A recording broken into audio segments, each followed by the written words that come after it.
So hi everyone, this is Ashwin Jaiswal and now we are moving to our 8th chapter.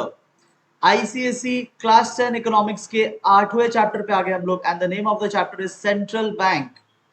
सो यहाँ last chapter में हमने पढ़ा था commercial banks के बारे और तब मैंने आपको वहीं पे बताया था कि दो टाइप के बैंक्स होते हैं. एक होता है सेंट्रल बैंक जो हमारे देश में रिजर्व बैंक ऑफ इंडिया को बोलते हैं और दूसरा होता है commercial bank. Commercial bank we already saw in chapter number 7. इस चैप्टर में सेंट्रल बैंक्स के डिटेल्स को देखेंगे. आइए सबसे पहले आपके सिलेबस में बोला meaning not very important but फिर भी आप ये वाला मार्क करके रख सकते हैं. Central bank is the supreme monetary institution, मतलब मनी रिलेटेड इंस्टीट्यूशन में ये सबसे सुप्रीम है. हमारे देश में जितने भी इंस्टीट्यूशन पैसों से रिलेटेड बिजनेस करते हैं, चाहे वो लेंडिंग का बिजनेस हो, बोरोइंग का बिजनेस हो, money related any type of business करते हैं, उसमें सबसे सुप्रीम लेवल पे सेंट्रल बैंक होता है. एंड यहाँ पे आपको एक टर्म मिलेगा एपेक्स. एपेक्स का मतलब होता है एकदम सेंट्रल अथॉरिटी, मेन अथॉरिटी जिसे कहते हैं. ठीक है, एपेक्स का मतलब हो गया एकदम मेन अथॉरिटी. मेन अथॉरिटी इसकी है, राइट, मेन अथॉरिटी. ठीक है, चलो meaning not very important but मैंने आपको जस्ट एक ब्रीफ दे दिया कि हमारे देश में जो भी पैसों से रिलेटेड लेन देन होता है कहीं पे भी होता है तो वो आरबीआई के गाइडलाइंस के अकॉर्डिंग होता है. सेंट्रल बैंक जो कि आरबीआई है हमारे देश में, यहाँ कहीं पे लिखा होगा yes reserve bank of India. ठीक है, रिजर्व बैंक ऑफ इंडिया. हो सकता है देखो आपके बुक में एग्जैक्ट वर्डिंग्स ना मिले, ठीक है, थोड़ी बहुत आगे पीछे हो सकती है, एडिशंस के चलते होता है. मेरा एडिशन जो मैं यूज कर रहा हूँ और जो एडिशन आप यूज कर रहे हैं उसमें थोड़ा डिफरेंसेस हो सकता है. कॉन्सेप्ट में कोई डिफरेंस नहीं होगा, थोड़ा लैंग्वेज में और वर्ड्स में डिफरेंस हो सकता है. ठीक है, तो reserve bank of India is the central bank of India. हमारे देश का जो सेंट्रल बैंक है उसे रिजर्व बैंक ऑफ इंडिया कहते हैं. मुंबई में इसका हेड ऑफिस है और ब्रांच ऑफिस भी है कहीं कहीं पे, कोलकाता में भी एक है, राइट. ओके, अब आपको 5 डिफरेंसेस करने हैं यहाँ पे. एनी 5 डिफरेंसेस आपके जो लोग कमर्शियल एप्लीकेशन लेकर रखे हैं, जिनका कमर्शियल एप्लीकेशन सब्जेक्ट है, तो वहां पे भी आपको ये डिफरेंसेस मिले होंगे. ठीक है, तो आप वहां से भी कर सकते हैं, यहां से भी कर सकते हैं. मोर और less things will be same. आइए मैं आपको जल्दी जल्दी थोड़े पॉइंट्स करा देता हूं. Central bank and commercial bank का क्या डिफरेंस है. सबसे बड़ा डिफरेंस है नंबर्स में. सबसे बड़ा डिफरेंस नंबर्स में. देश में एक ही सेंट्रल बैंक होंगे. ब्रांचेस हो सकते हैं बहुत जगह, जैसे मुंबई में मेन है, हेड ऑफिस मुंबई में है, बट ब्रांच कोलकाता में भी है, तो फिर भी वो एक ही रहा है ना, दो नहीं हो गया, वो एक ही है, राइट. तो एक ही सेंट्रल बैंक है देश में, एक ही सेंट्रल बैंक होता है. जबकि कमर्शियल बैंक्स बहुत सारे होते हैं, जो आपको रोड में दिखता है, SBI, Axis bank, ICICI, Bandhan bank, HDFC, बहुत सारे बैंक दिखते हैं. There are number of commercial banks but central bank एक ही होता है. ठीक है, मीनिंग अभी मैंने आपको समझाया तो मीनिंग आप कर सकते हैं. ये एपेक्स इंस्टीट्यूशन होता है और ये लोग जो होते हैं बाकी लोग, ये उसी एपेक्स के गाइडलाइंस के अंडर में काम करने वाले होते हैं.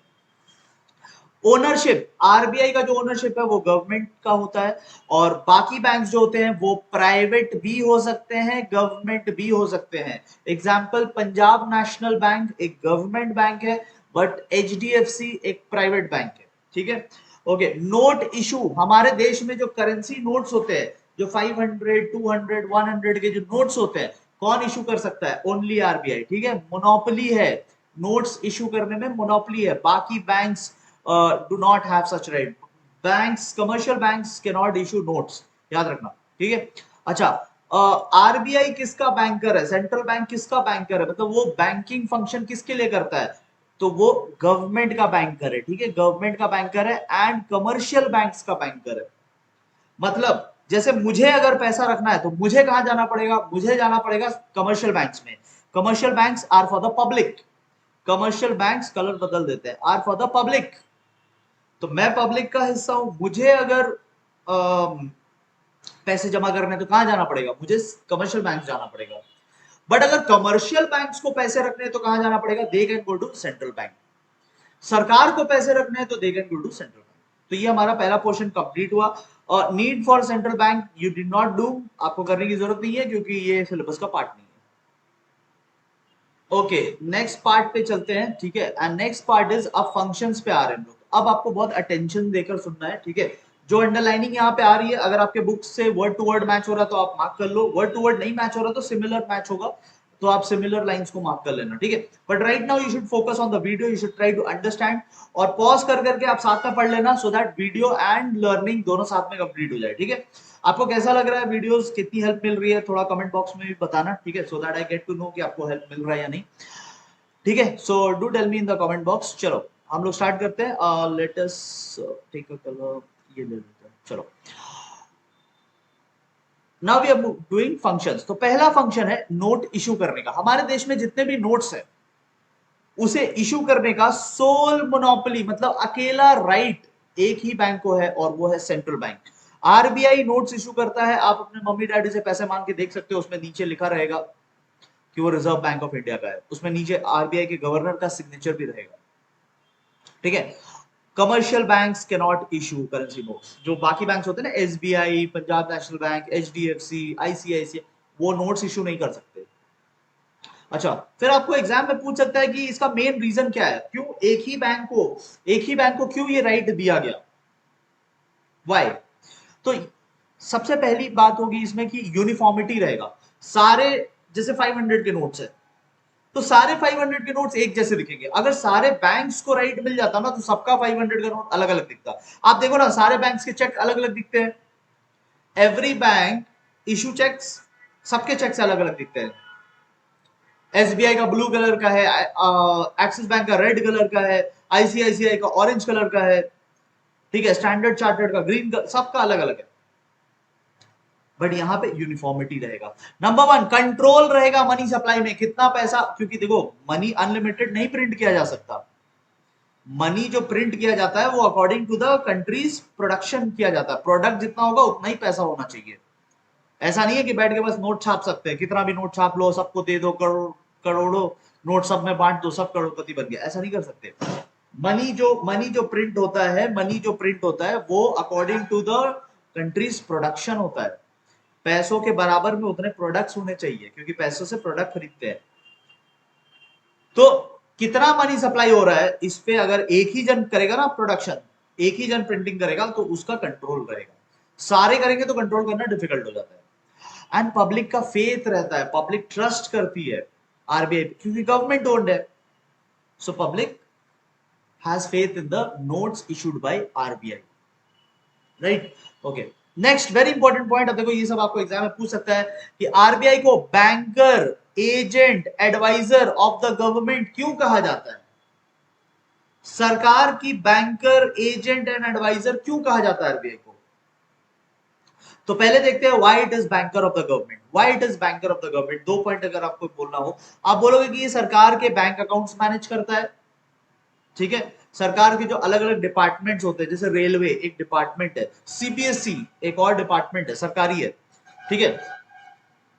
तो ये सबके बैंक अकाउंट मेंटेन करता है आरबीआई, मैनेज करता है, ठीक है। जैसे बाकी बैंक्स हमारे बैंक अकाउंट मैनेज करते हैं, ये सरकार का बैंक अकाउंट मैनेज करता है। ये सरकार के बदले में डिपॉजिट एक्सेप्ट करता है, पेमेंट्स करता है। जैसे बाकी बैंक्स हमारी डिपॉजिट लेती है, आरबीआई सरकार की डिपॉजिट लेती है, तो इसीलिए ये सरकार के बैंकर्स है। फिर हम लोग देखते हैं कि ये सरकार के एजेंट कैसे हुए। एजेंट किसको बोलते हैं, एजेंट वो होता है जो हमें रिप्रेजेंट करे, ठीक है। एजेंट वो होता है जो हमें रिप्रेजेंट करता है, हमारे बदले काम करता है, तो हम लोग बोल सकते हैं कि वो हमारा एजेंट है, मतलब हमारे बदले में काम करेगा, ठीक है। So how is RBI agent of the government. तो देखो, सरकार की बोरविंग्स को वो मैनेज करता है on behalf of the government, ठीक है। एजेंट तो वही होगा ना जो सरकार को रिप्रेजेंट करेगा, सरकार के बिहाफ में काम करेगा, तो ये बोरविंग को मैनेज करता है, ये टैक्सेस कलेक्ट करता है, ये रिप्रेजेंट करता है गवर्नमेंट को ऑन इंटरनेशनल इंस्टीट्यूशंस। जितने भी वर्ल्ड में, जैसे वर्ल्ड बैंक की मीटिंग होती है, तो उसमें इंडिया को रिप्रेजेंट करने आरबीआई जाता है, सरकार को रिप्रेजेंट करने सेंट्रल बैंक जाता है। तो ये गवर्नमेंट का रिप्रेजेंटेटिव की तरह काम कर रहा है, दैट इज वाई इसे फिस्कल एजेंट कहते हैं। फिस्कल मतलब फाइनेंशियल, ठीक है, फिस्कल का मतलब होता है financial, right. Okay, next part है ये सरकार का एडवाइजर कैसे है, क्योंकि ये सरकार को फाइनेंशियल मैटर्स में एडवाइस देता है। In financial and economic matters में देश के इकोनॉमिक कंडीशन को कैसे सुधारना है, क्या पॉलिसीज लानी चाहिए सरकार को, उसके बारे में ये सरकार को एडवाइस देता है। जो finance minister of the government होते हैं और जो आरबीआई का गवर्नर होता है, इनके बीच में रेगुलर मीटिंग्स होते रहती है। ठीक है, ऑलराइट, नेक्स्ट टॉपिक को देखते हैं। And the next topic is कि ये बैंकर का भी बैंक है, ठीक है, बैंकर्स के लिए भी ये बैंक का रोल प्ले करता है। तो let's see how it is, या what is the relation of central bank with other banks। तो आपके एग्जाम में ऐसे क्वेश्चन पूछ सकता है कि what is the relation of central bank, how the central bank relates to other commercial banks। तो आप बोलोगे क्या क्या बोलोगे, बहुत सारे पॉइंट्स हैं, आपके 4 पॉइंट्स हैं, एक करके देखते हैं। सबसे पहला, it is the custodian of cash reserves of the commercial banks। ठीक है, अब मैं आपको इसको थोड़ा डिटेल में समझाइए, बस आगे डिफरेंस समझाना है ये। So let's try to understand this point. क्या होता है कि जब कोई पर्सन, चलो अभी मैं इसको बता दूं, आगे मैं आपको डिटेल समझाऊंगा। जब कोई पर्सन बैंक में पैसे डिपॉजिट करता है, लेट्स से 1000 रुपीस डिपॉजिट किया, सो डिपॉजिट कितने का आया, 1000 रुपीस। बैंक क्या करता है, इसमें से कुछ पैसे डिडक्ट कर लेता है, वो हम लोग देखेंगे। कुछ पैसे डिडक्ट कर लेता है और रिमेनिंग पैसा बैंक लोन में दे सकता है, 800 रुपीज लोन में दे सकता है। तो ये 800 तो लोन में चला जाएगा, but I am talking about these 200 rupees. ये 200 रुपीज का क्या होगा, तो ये पैसे जो है ना, ये आरबीआई के पास भेज दिए जाते हैं। तो सेंट्रल बैंक जो है वो कैश रिजर्व का, this is called reserve money. तो ये रिजर्व मनी का कस्टोडियन है। कस्टोडियन मतलब जो अपने कस्टडी में पैसे रखेगा। सो central bank is the custodian of reserves that comes from commercial banks. फिर नीचे एक बहुत इंपॉर्टेंट पॉइंट है जो आपको एग्जाम में सेपरेटली पूछ सकता है, why is central bank known as the lender of last resort. होता क्या है कि when commercial banks land in deep trouble, ठीक है, जब कमर्शियल बैंक फेल हो जाते हैं अपने बिजनेस को सक्सीड कराने में, वो फाइनेंशियली एक प्रॉब्लम में पड़ जाते हैं, जब उनके पास कस्टमर नहीं आ रहा, अर्निंग्स नहीं आ रही है और बैंक बंद होने के हालात आ जाते हैं, तो उसे कोई बचाने वाला तब नहीं होता है, उस वक्त उसको सेंट्रल बैंक बचाता है।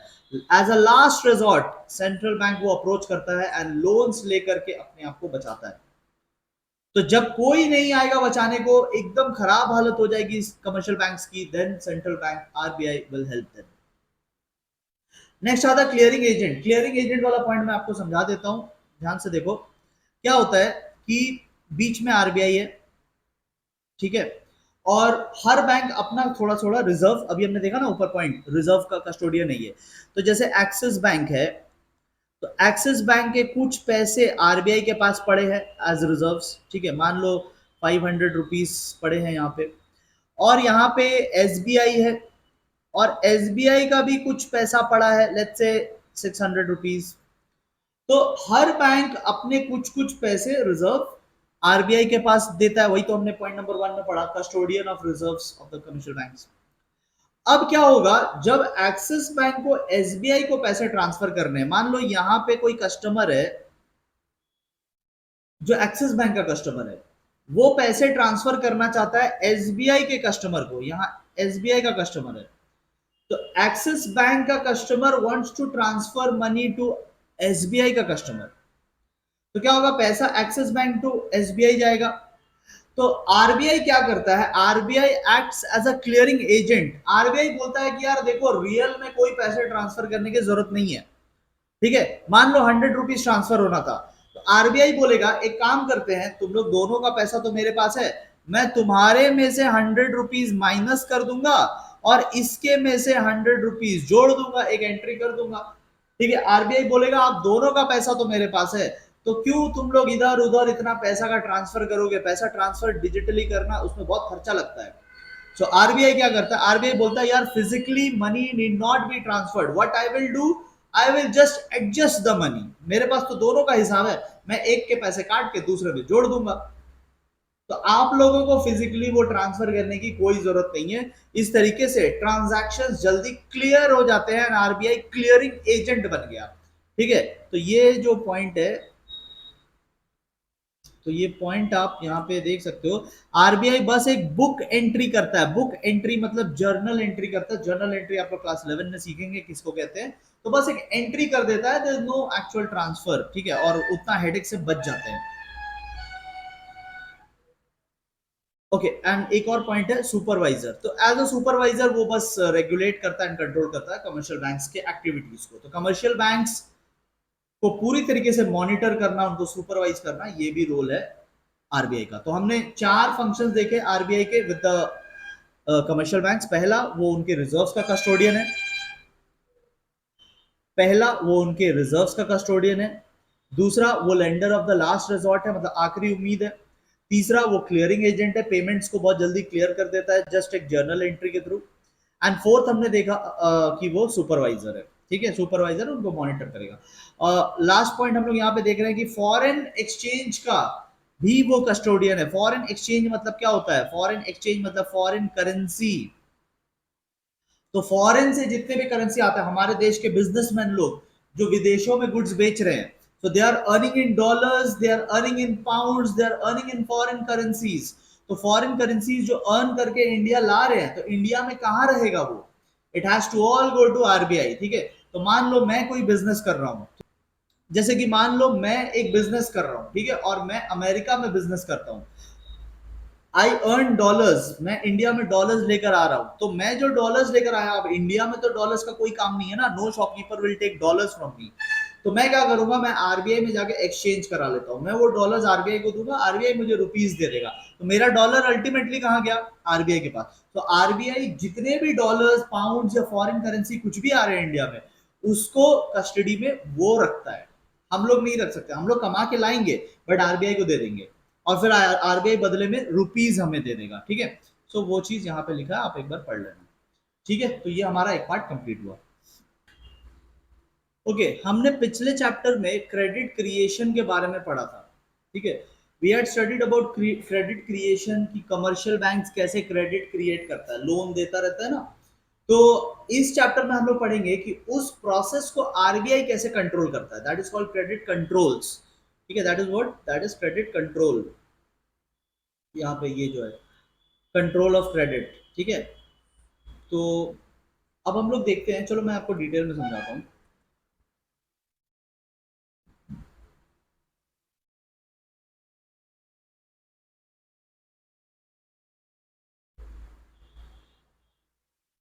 सो अब देखो, हमने लास्ट चैप्टर में पढ़ा था क्रेडिट क्रिएशन, ठीक है। लास्ट चैप्टर में हमने पढ़ा था क्रेडिट क्रिएशन, जिसमें हमने देखा था कि कोई डिपॉजिटर है जो पैसे ला करके, लाइक सपोज कोई मिस्टर ए है जो पैसे ला करके बैंक में देता है 1000 रुपीज, फिर बैंक क्या करता है, बैंक इसमें से कुछ पैसे डिडक्शन करता है, जिसे हम LRR कह रहे थे पिछले चैप्टर में, लीगल रिजर्व रेशियो, और फिर जो बचता था वो बैंक किसी पर्सन को लोन में दे देता था। तो this was deposit, primary deposit जिसे कहते हैं, एंड लोन वाला जो है वो हो गया सेकेंडरी डिपॉजिट, वो घूम कर फिर, और ये पैसा फिर घूमता रहता था, ये हमने लास्ट चैप्टर में देखा था, ठीक है। ये पैसा घूमता रहेगा, ये प्रोसेस मैंने लास्ट चैप्टर में बहुत डिटेल में समझाया है। मैं अब यहाँ पे क्या समझाने जा रहा हूँ, मैं यहाँ पे समझाने जा रहा हूँ कि ये जो 800 है, ये 800 फिर वापस आएगा, फिर इसमें से लेट्स से 20% का डिडक्शन होता है हर बार, सो 160 डिडक्ट हो जाएगा, फिर 640 बचेगा, फिर 640 आएगा, ठीक है, 640 आएगा, and this process will keep on moving, ठीक है। ये प्रोसेस जो है वो चलता रहेगा, चलता रहेगा। तो मैं यहाँ पे क्या बताना चाह रहा हूँ, मैं यहाँ पे ये बताना चाह रहा हूँ कि आरबीआई इस प्रोसेस को कैसे कंट्रोल करता है, ठीक है। How does the RBI controls this process? तो आइए समझते हैं इसको। देखो, आरबीआई ना क्रेडिट क्रिएशन में पार्टिसिपेट करता है एज अ कंट्रोलर। आरबीआई ना क्रेडिट क्रिएशन को कंट्रोल करेगा, मतलब वो इस प्रोसेस को फास्ट भी कर सकता है, इस प्रोसेस को स्लो भी कर सकता है, ठीक है। वो इस प्रोसेस को फ्लुएंटली आगे बढ़ा सकता है, वो इस प्रोसेस को लिमिट भी कर सकता है। सो आरबीआई कैसे इसको कंट्रोल करता है, इसके दो तरीके हैं। एक को हम लोग बोलते हैं क्वांटिटेटिव कंट्रोल, क्वांटिटेटिव, और एक को हम लोग बोलते हैं क्वालिटेटिव, राइट। क्वालिटेटिव, एक क्वालिटेटिव और एक क्वांटिटेटिव। क्वालिटेटिव का एक और नाम है सिलेक्टिव। तो अभी हम लोग ये देखेंगे कि आरबीआई इसमें क्या रोल प्ले करेगा, और मैं एक एक पॉइंट आपको डिटेल में समझाऊंगा यहाँ पे, तो ध्यान से सुनना। बुक में क्वांटिटेटिव वाले में सबसे पहला पॉइंट दिया हुआ है बैंक रेट, इसमें सबसे पहला पॉइंट दिया हुआ है बैंक रेट, ठीक है। फिर दिया हुआ है open market operations, open market operations. फिर एक पॉइंट है अबाउट CRR, एंड SLR, ठीक है, एक बार बुक में देख लेते हैं। तो आप देखोगे बुक में सबसे पहला पॉइंट बैंक रेट के ऊपर है, ठीक है, एक सेकेंड। पहला पॉइंट जो है that is about bank rate, दूसरा है ओपन मार्केट एंड तीसरा है CRR एंड SLR, ठीक है। तो 3 पॉइंट्स है, यस 3 पॉइंट्स है। तो आइए मैं तीनों पॉइंट आपको डिटेल में समझा देता हूं, फिर बाद में मैं आपको स्क्रीन दिखा दूंगा, आप थोड़ा बहुत मार्किंग कर लेना। वैसे मैं आपको डिटेल में समझा देता हूं। देखो, सबसे पहले हम लोग बैंक रेट समझते हैं कि बैंक रेट क्या होता है और RBI इसमें क्या करेगा। Even before we discuss this, पहले यहां पे समझो RBI लोन कब बढ़ाना चाहेगा और कब घटाना चाहेगा। This is very important to understand. आपको ये समझ में आना चाहिए कि when does the RBI promotes loan and when does the RBI tries to restrict loan, ठीक है। तो RBI लोन कब बढ़ाना चाहेगा? RBI लोन तब बढ़ाना चाहता है जब इकोनॉमी में डिफ्लेशन होता है। डिफ्लेशन मतलब स्लो डाउन आ गया है। इकोनॉमी जब स्लो डाउन हो गई है ना, इकोनॉमी जब स्लो डाउन हो चुकी है, इकोनॉमी में कोई दम नहीं बचा, लोग ज्यादा खरीदारी नहीं कर रहे, प्रोडक्शन नहीं हो रहा है, एम्प्लॉयमेंट गिरा हुआ है, so when the economy is almost dead, उस टाइम RBI चाहता है कि लोन ज्यादा से ज्यादा दिया जाए सो दैट लोग पैसे ले लेकर मार्केट में डिमांड करें। सो डिफ्लेशन के टाइम में RBI चाहेगा कि लोन इंक्रीज हो। डिफ्लेशन के टाइम में RBI क्या चाहेगा कि लोन इंक्रीज हो। And there is another situation called inflation. Inflation वो टाइम होता है जब मार्केट में बहुत डिमांड होता है, demand is more than supply. ये सब आपको थोड़ा लिख के रखना चाहिए, ठीक है। Demand is more than supply, और ऐसे सिचुएशन में प्राइस राइज होता है। प्राइस राइज तो इन्फ्लेशन कहते हैं हम लोग, प्राइस राइज को तो इन्फ्लेशन कहते हैं, बट प्राइस राइज हो क्यों रहा है? क्योंकि demand is too much, supply उतना है नहीं। तो RBI चाहता है यार, मार्केट में जो एक्सेस डिमांड आ गया ना, लोग भर भर के डिमांड कर रहे हैं, RBI चाहता है उसको कट डाउन करे। कट डाउन कैसे करेंगे? लोन को कम कर देंगे। लोन को कम कर देंगे तो लोगों की जेब में पैसा नहीं रहेगा, और जेब में पैसा नहीं रहेगा तो मार्केट में डिमांड नहीं कर पाएंगे। सो ड्यूरिंग, आपको क्या याद रखना है? आपको मेनली ये याद रखना है, ये कहीं पे आपको लिख के भी रखना चाहिए, that during inflation, sorry during deflation RBI promotes loan. Arrow कहां है? ऊपर। RBI क्या कर रहा है? प्रमोट कर रहा है loan. And during inflation RBI restricts loan, तब नीचे कर देगा, लोन कम करने की कोशिश करेगा। Now if you have understood this, अब आते हैं हम लोग इसको पढ़ते हैं, ठीक है। आइए बैंक रेट समझते हैं। तो बैंक रेट क्या होता है? The rate at which RBI gives loans to the bank. तो RBI बाकी बैंक्स को लोन देता है, ठीक है, एंड बदले में कुछ इंटरेस्ट चार्ज करेगा, बदले में कुछ इंटरेस्ट चार्ज करेगा, इसे कहते हैं बैंक रेट, ठीक है। पुराने जमाने में बैंक रेट कहते थे, आज के जमाने में हम लोग इसको रेपो रेट कहते हैं, एक ही बात है। Today we call it repo rate.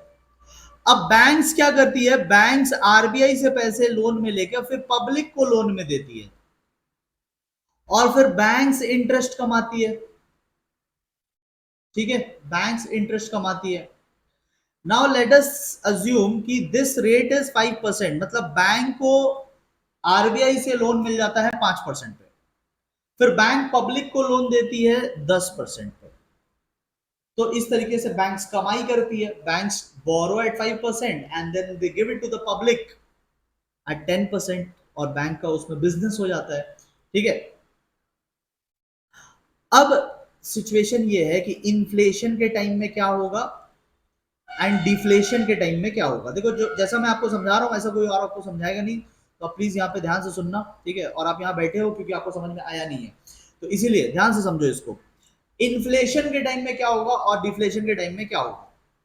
Inflation क्या होता था? इन्फ्लेशन होता था जब demand is more than supply, तो मार्केट में बहुत डिमांड है, सो RBI क्या चाहेगा? डिमांड को कट डाउन किया जाए, और डिमांड को कट डाउन करने के लिए क्या करना पड़ेगा? लोन को कम करना पड़ेगा।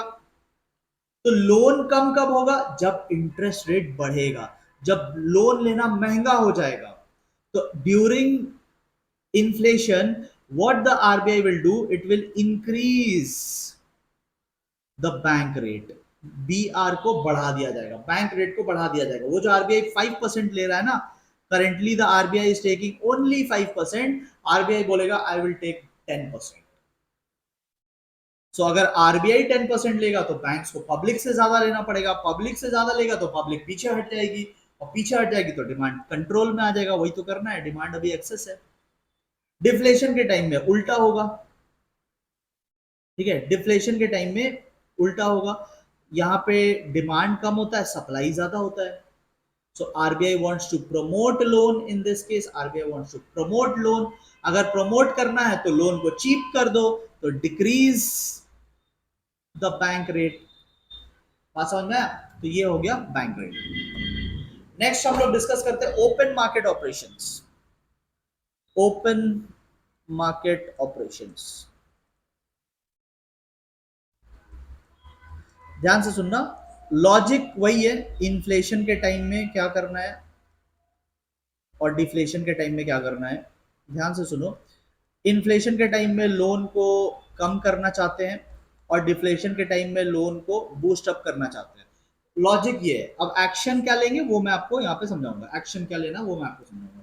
ध्यान से देखो, आरबीआई है, एक्सिस बैंक है एंड पब्लिक है, ठीक है। अब एक्सिस बैंक पब्लिक को लोन देती है, ठीक है, और पब्लिक बीच में इंटरेस्ट देती है। इस तरीके से धंधा चल रहा है। अब आरबीआई क्या करेगा? अब आरबीआई देखेगा कि देश में क्या है, इन्फ्लेशन है या डिफ्लेशन है। तो अगर इन्फ्लेशन है, let's talk about inflation first. तो अगर देश में इन्फ्लेशन है तो आरबीआई क्या करना चाहेगा? लोन को कम करना चाहेगा। आरबीआई नहीं चाहेगा कि ज्यादा डिमांड हो मार्केट में। तो लोन को कम करने के लिए क्या करना पड़ेगा? आरबीआई को पैसे अपने तरफ खींचने होंगे। पब्लिक की तरफ पैसा जाएगा तो पब्लिक डिमांड करेगी। पब्लिक क्या करती है? डिमांड करती है। तो पब्लिक की तरफ पैसा नहीं जाना चाहिए, यानी ये जो लोन है ना, आरबीआई नहीं चाहेगा कि लोन जाए, आरबीआई चाहेगा कि पैसा अपने तरफ खींच ले। तो what RBI will do, RBI will try to attract money towards itself. Bank का पैसा अपने तरफ ले लेगा। तो आरबीआई क्या करेगा? पैसों के बदले में बैंक्स को सिक्योरिटीज सेल करता है। मार्केट में कुछ सर्टिफिकेट्स होते हैं जो बिकते हैं, तो आरबीआई वो सेल करना शुरू करेगा। क्या सेल करना शुरू करेगा? कुछ सिक्योरिटीज। सिक्योरिटीज मतलब देयर आर सर्टेन सर्टिफिकेट्स जो मार्केट में बिकते हैं। बैंक्स क्यों खरीदेगा? क्योंकि बैंक्स को वो खरीदने से इंटरेस्ट मिलता है, वो खरीदने से इंटरेस्ट मिलेगा। तो बैंक्स तो वैसे भी पब्लिक से इंटरेस्ट ही कमा रहा था, तो वो इंटरेस्ट यहां से कमा लेगा। Instead of earning interest from public, bank will earn interest from RBI. But RBI ने क्या गेम खेल दिया? आरबीआई ने सिक्योरिटीज बेच करके, सिक्योरिटीज क्या किया? सेल करके अपने तरफ पूरा पैसा बैंक का खींच लिया। और बैंक को तो इंटरेस्ट कमाने से मतलब था, तो पब्लिक से इंटरेस्ट कमाओ या आरबीआई से इंटरेस्ट कमाओ, इंटरेस्ट तो इंटरेस्ट होता है। तो आरबीआई उसे इंटरेस्ट देने लगा इस सिक्योरिटीज के बदले में। ये जो सिक्योरिटीज होते हैं ना, ये इंटरेस्ट पे बिकते हैं। मतलब अगर आपने 100 रुपए का सिक्योरिटीज खरीदा तो बदले में आपको 8% इंटरेस्ट आएगा, ठीक है। तो बैंक सोचेंगे कि पब्लिक को पैसा देंगे तो भी इंटरेस्ट आएगा, आरबीआई को पैसा देंगे तो भी इंटरेस्ट आएगा, तो आरबीआई को पैसा दे दो। सेफ है ना, पब्लिक अगर विजय माल्या जैसा निकला तो भाग भी सकता है। तो इसीलिए क्या हुआ कि इन्फ्लेशन के टाइम में RBI would attract money towards itself. Deflation के टाइम में क्या होता है? डिफ्लेशन के टाइम में RBI would buy back,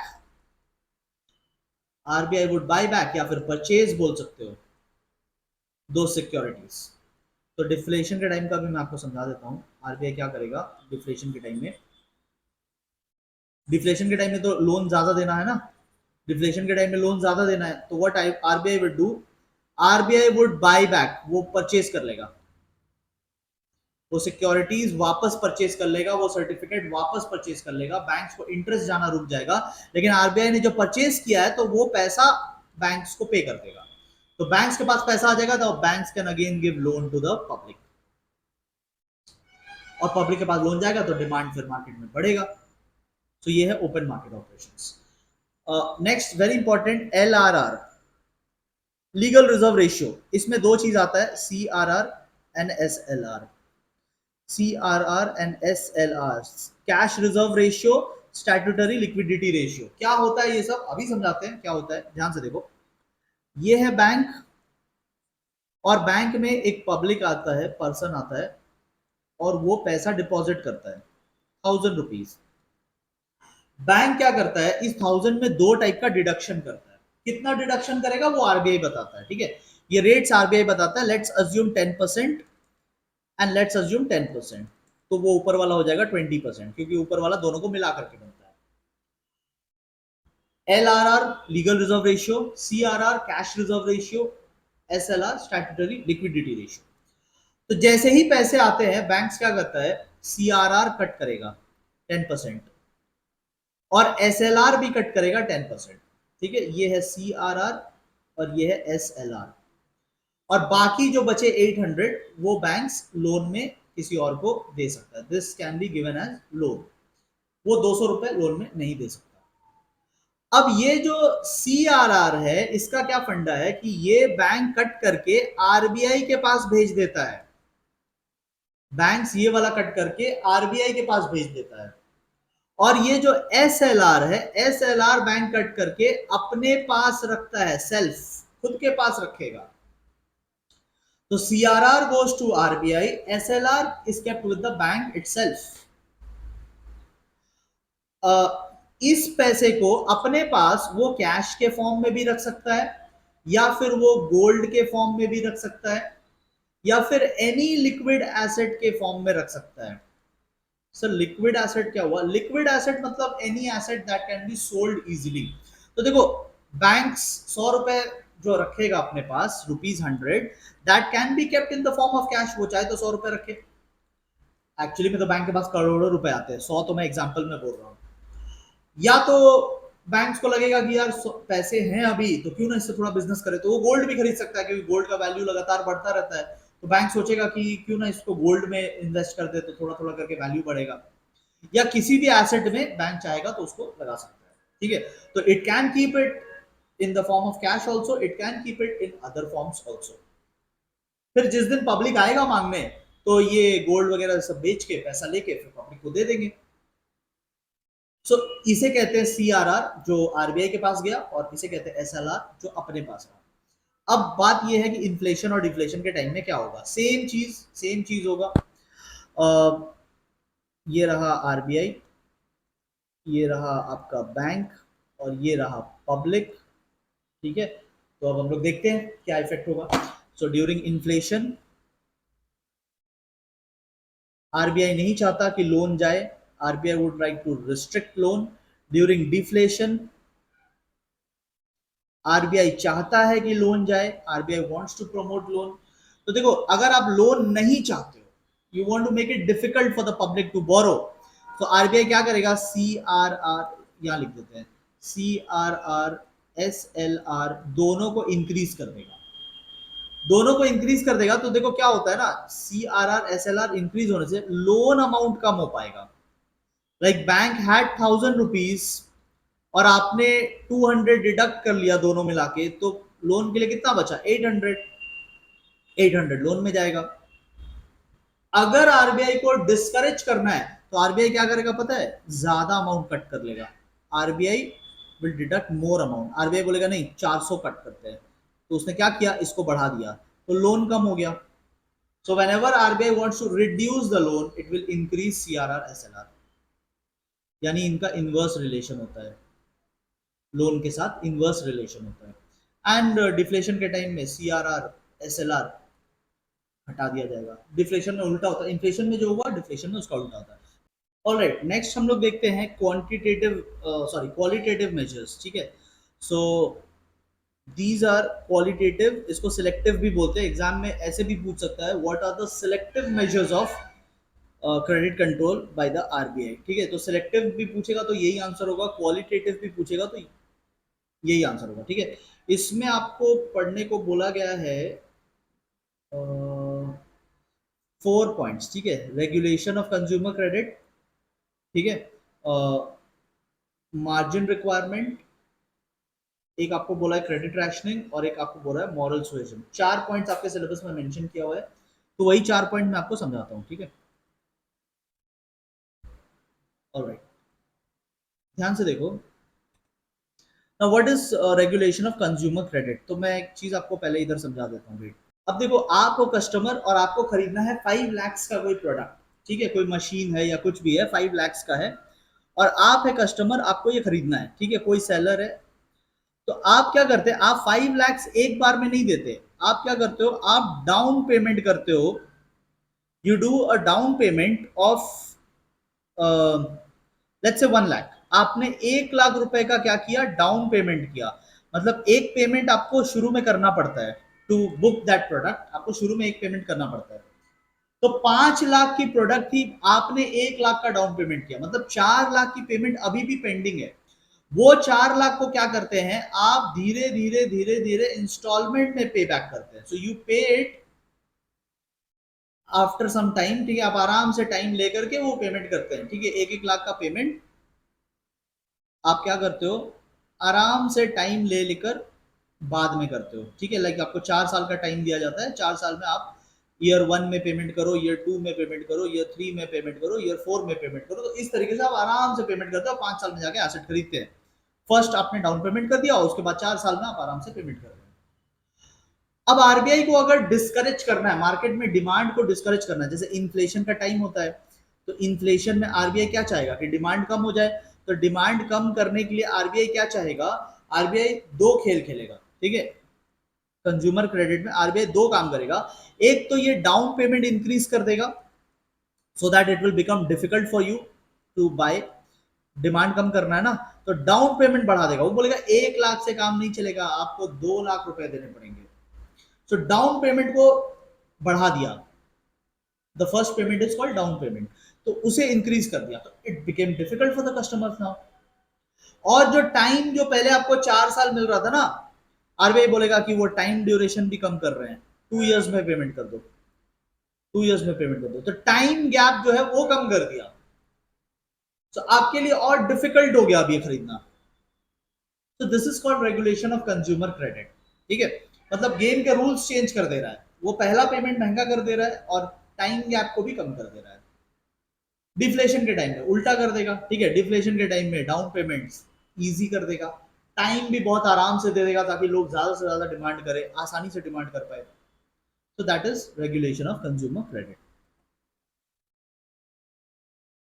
next आता है मार्जिन रिक्वायरमेंट, अब ध्यान से समझना मार्जिन रिक्वायरमेंट क्या होता है, देखो जब आप बैंक से लोन लेने जाते हैं, ठीक है, ध्यान से देखो, जब आप बैंक से लोन लेने जाते हैं तो आप लोन लेते हैं लेट्स से 1 लाख का, तो बैंक तो बदले में आपसे कुछ गिरवी लेगा, कुछ सिक्योरिटी लेगा, ऐसे ही तो बैंक आपको 1 लाख रुपए नहीं दे देगा, वो आपसे प्रॉपर्टी के पेपर लेगा, या वो आपसे ज्वेलरीज ले सकता है, गोल्ड सिल्वर ये सब ले सकता है, कुछ अच्छे एसेट्स आपसे लेगा, तो banks don't give loan just like that, banks take something in security, तो जो सिक्योरिटी होता है ना, जो सिक्योरिटी होता है, वो सिक्योरिटी हमेशा ज्यादा कर लिया जाता है, let's say bank will take security of 1,20,000, तो लोन 1 लाख का है बट सिक्योरिटी 1,20,000 का है, तो ये अमाउंट में जो डिफरेंस आ रहा है ना, सिक्योरिटी 20,000 मोर, तो वो 20,000 को हम लोग बोलते हैं मार्जिन,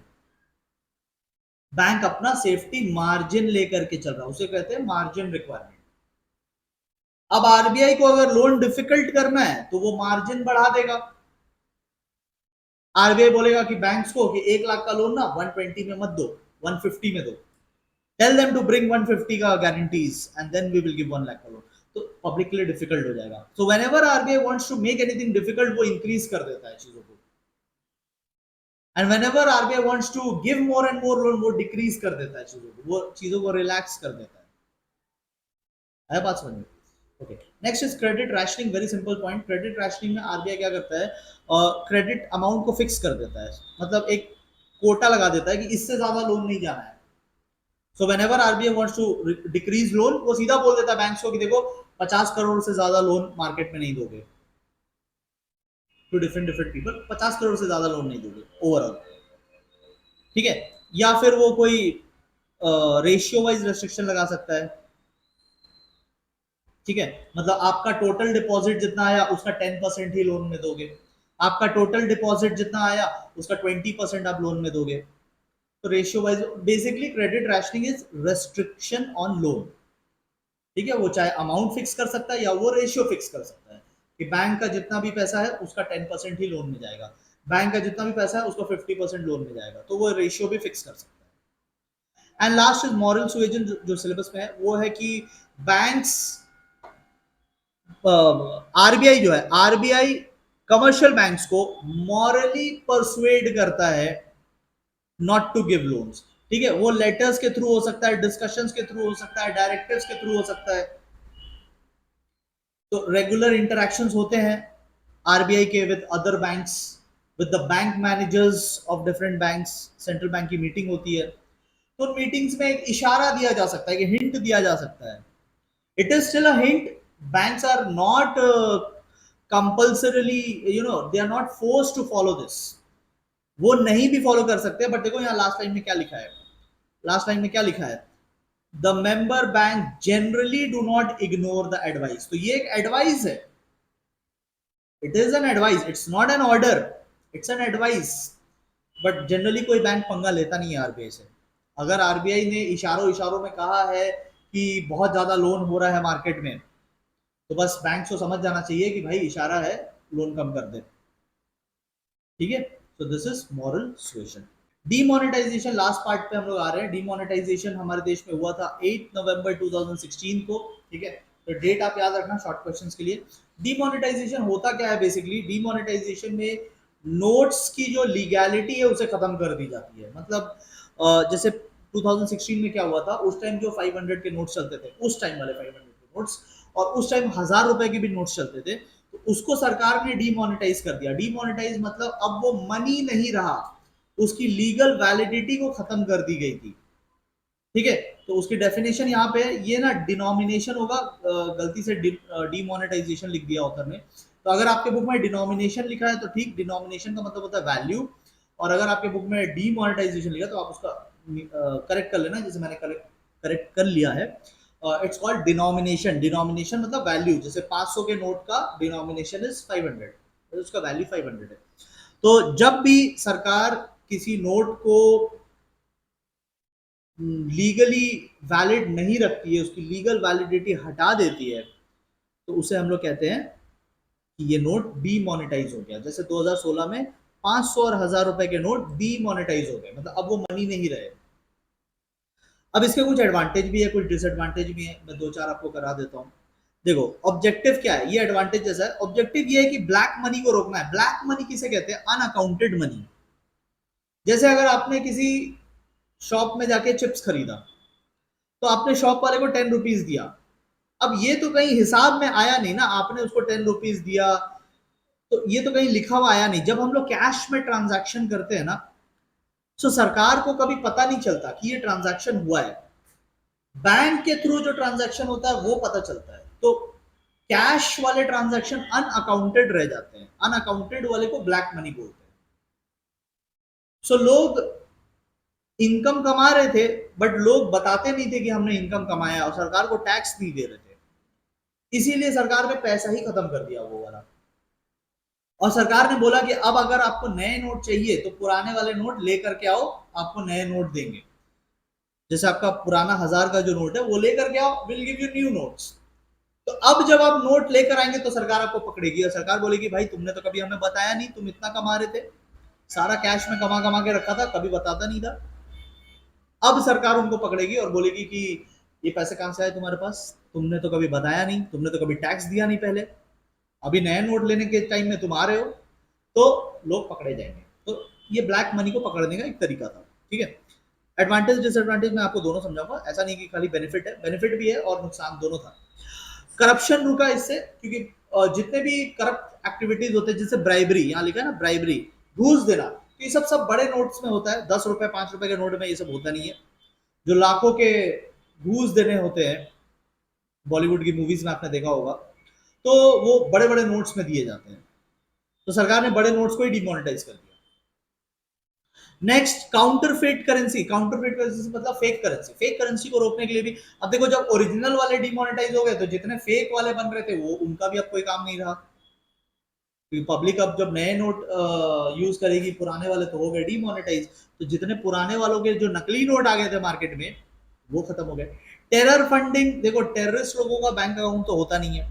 ठीक है, कोई टेररिस्ट ऑर्गेनाइजेशन बैंक में जाके अपना अकाउंट थोड़ी ना खुलवाएगा, तो वो जो भी काम करते हैं वो कैश में करते हैं।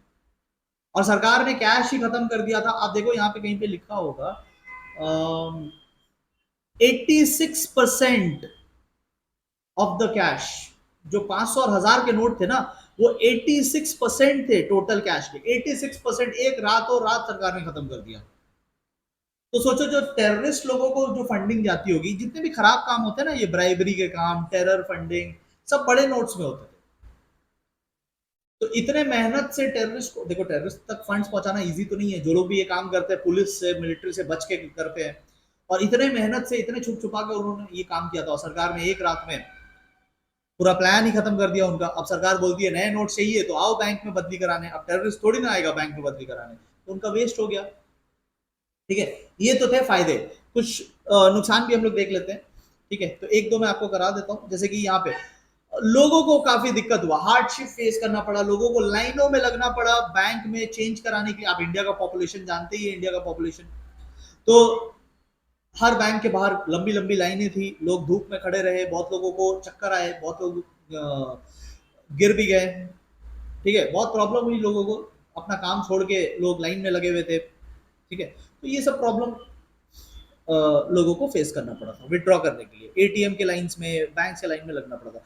और हाँ, ये भी था, इकोनॉमी में भी थोड़ा इम्पैक्ट पड़ा इसका, खराब इम्पैक्ट पड़ा, क्योंकि जो बिजनेसमैन है अब वो बेचारा बिजनेस करने की जगह वो बैंक के लाइन में लगा हुआ है, वो एटीएम की लाइन में लगा हुआ है, 4-4 घंटे 5-5 घंटे कई दिन लाइन में लगने पड़ते थे। ठीक है, एक बार में चेंज होता नहीं था पूरा, फिर अगले दिन आओ। तो ये सब क्या है ना, लोगों को प्रॉब्लम फेस करना पड़ा। ठीक है, बहुत सारे पुअर वर्कर्स जो थे, जिनको पैसे 500 के नोट में मिलते थे, तो 500 के नोट ही बैन हो गए, तो वो बेचारे पुअर लोग जो डेली के कमाते थे वो कमाना बंद हो गया उनका। तो अच्छी बात भी है, डिमोनेटाइजेशन की अच्छी बात भी है, जो हमने देखा करप्शन रुका, टेरर फंडिंग रुका। ठीक है, और लोगों के मन में एक डर आ गया कि यार सरकार कभी भी कुछ भी कर सकती है, तो भ्रष्टाचार मत करो, करप्शन मत करो। तो ये अच्छी बात भी थी, लेकिन खराब बात ये थी कि इसको इम्प्लीमेंटेशन करने में बहुत प्रॉब्लम आया। ठीक है, 2000 के नोट सरकार ने उस टाइम ले आए थे। अब 2000 का नोट कोई लेता नहीं था। मैं शॉप में जाऊंगा, मैंने 20 रुपए का कोल्ड ड्रिंक्स लिया, 20 रुपए के मैंने चिप्स लिए, 40 रुपए हुए, 40 रुपए के लिए मैं क्या 2000 का नोट थोड़ी ना दूंगा। या मेरा ट्रांजैक्शन 150 रुपीज का हुआ, 150 रुपीज के लिए मैं 2000 का नोट दूंगा क्या? शॉपकीपर उतना मुझे चेंज देगा क्या? तो डिफिकल्टी हो रही थी। ठीक है, ऐसा नहीं कि खाली अच्छा चीज हुआ, तो काफी टाइम तक लोगों को प्रॉब्लम भी हुआ है। तो पॉजिटिव चीजें भी है और नेगेटिव चीजें भी है, तो ये मैंने आपको दोनों तरीके से समझा दिया। ठीक है, तो thank you so much everyone, ये चैप्टर ओवर हो गया। अगर आपको अच्छा लगा है तो इस वीडियो को लाइक करना और मुझे कमेंट बॉक्स में बताना कि आपको कैसा लग रहा है। हम लोग चैप्टर 9 के लिए जल्द मिलेंगे। Thank you.